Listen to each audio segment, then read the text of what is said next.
Guys, இப்போ நம்ம எதை பற்றி பார்க்கலான்னு வந்திருக்கோன்னா, O2 சென்சார்னால் என்ன? O2 சென்சார்னால் ஆக்சிஜன் சென்சாருங்க. ஆக்சிஜன் சென்சார் BS6 மாடல் இன்ஜினில் என்னது அப்படின்னு சொல்லிட்டு பார்க்கலான்னு தான் வந்திருக்கோம். சரி, நம்ம பார்க்கலாம். அந்த சென்சார் நம்ம பைக்கில் எங்கே இருக்குது பார்த்தீங்கன்னா, இருங்க காட்டுறேன்.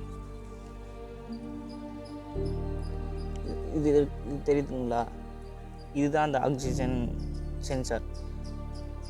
சைலன்சர் கூட கனெக்ட் ஆகிருக்கும் ஒரு பார்ட்டு. இன்னொன்று பார்ட் வந்திங்கன்னா ECUவில் கனெக்ட் ஆகிருக்கும். ஆல்ரெடி நான் ECUனா என்னன்னு சொல்லியிருக்கேன். ECUனா ஒன்றும் இல்லைங்க, அது பைக்குக்கு ஒரு பிரைன் மாதிரி தாங்க. சரி, நம்ம இந்த வீடியோ ரொம்ப லாங்காலாம் எடுத்துன்னு போவேன்னா ஷார்ட்டாக அந்த O2 சென்சார் என்ன வேலை பண்ணிகிட்ருக்கு நம்ம பைக்கில் அப்படின்னு சொல்லிட்டு ஷார்ட்டாக பார்த்துடலாம். சரி, ஓகேங்க. இப்போ பார்த்தீங்கன்னா சைலன்சருக்குள்ளே ஏர் போகும். அந்த ஏர் பார்த்துக்கிட்டிங்கன்னா எவ்வளோ போகுது, எவ்வளோ அமௌண்ட் ஆஃப் ஏர் உள்ளே வருது அப்படின்னு சொல்லிட்டு நோட் பண்ணிட்டு ECUக்கு அனுப்புங்க. அது எப்படி கம்யூனிகேட் பண்ணோன்னா, வோல்டேஜ் மூலியமாக தாங்க அது கம்யூனிகேட் பண்ணோம்.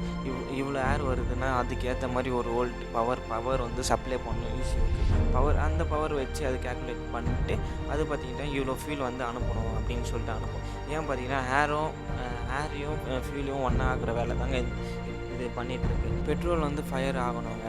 இப்போ நார்மலாக நம்ம லைஃப்பில் இப்போ எங்கன்னா ஃபயர் ஆகுதுன்னு வச்சுக்கிங்களா, ஃபயர் சும்மா நார்மலாக ஆகிடாது. அது சுற்றி இருக்கிற சரௌண்டிங்கில் பார்த்திங்கன்னா ஏர் சர்க்குலேட் இருக்கணும். அப்போ தான் அது ஃபயர் ஆகும். நம்ம சின்ன வயசுலேருந்து ஸ்டடி பண்ணியிருப்போம் ஃபயர் எப்படி ஆகுது அப்படின்னு சொல்லிட்டு. இப்போ நம்ம எக்ஸாம்பிளுக்கு என்ன இருக்குதுன்னா, நம்ம சின்ன வயசில் பண்ணியிருப்போம் இந்த எக்ஸ்பெரிமெண்ட்டு. ஒரு கேண்டில் வந்து கொளுத்தி வச்சுட்டு கண்ணாடி பாட்டில் எடுத்து அதை க்ளோஸ் பண்ணால் அந்த கேண்டில் வந்து எரிஞ்சது ஸ்டாப் ஆகிடும்.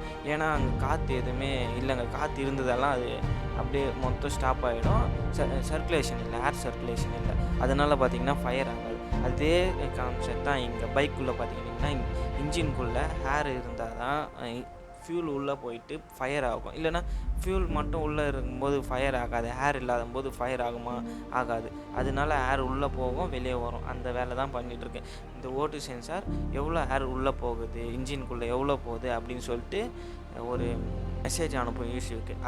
அந்த வேலை தாங்க இது பார்க்குது. ஓகே, ஷார்ட்டாக பார்த்துட்டோம். இது ரொம்ப பெருசாலாம் இல்லைங்க, ரொம்ப சிம்பிளான சென்சார் தான். இவ்வளோ தான் இதை பற்றி சொல்கிறதுக்கு இருக்குன்னு இல்லை, நிறைய இருக்குது. இருந்தாலும் நம்ம சும்மா ஜென்ரலாக O2 சென்சார்னால் என்ன அப்படின்னு சொல்லிட்டு இப்போ ஓரளவுக்கு கிளியராக புரிஞ்சுருக்கோங்க.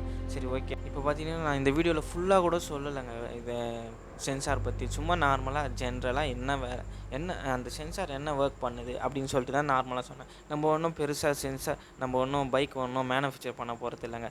பைக்கில் என்ன சென்சார் இருக்குது, அது எதுக்கு யூஸ் ஆகுது அப்படின்னு சொல்லிட்டு தெரிஞ்சால் மட்டும் போதுங்க. எதுக்குன்னு அது கூட எதுக்கு தெரியணும் பார்த்திங்கன்னா, அதை நம்ம எப்படி பார்த்துக்கணும், அது ரிப்பேர் ஆகிடுச்சுன்னா எவ்வளோ ப்ரைஸ், எவ்வளோ காஸ்ட்லி அப்படின்னு சொல்லிட்டு தெரியணும்.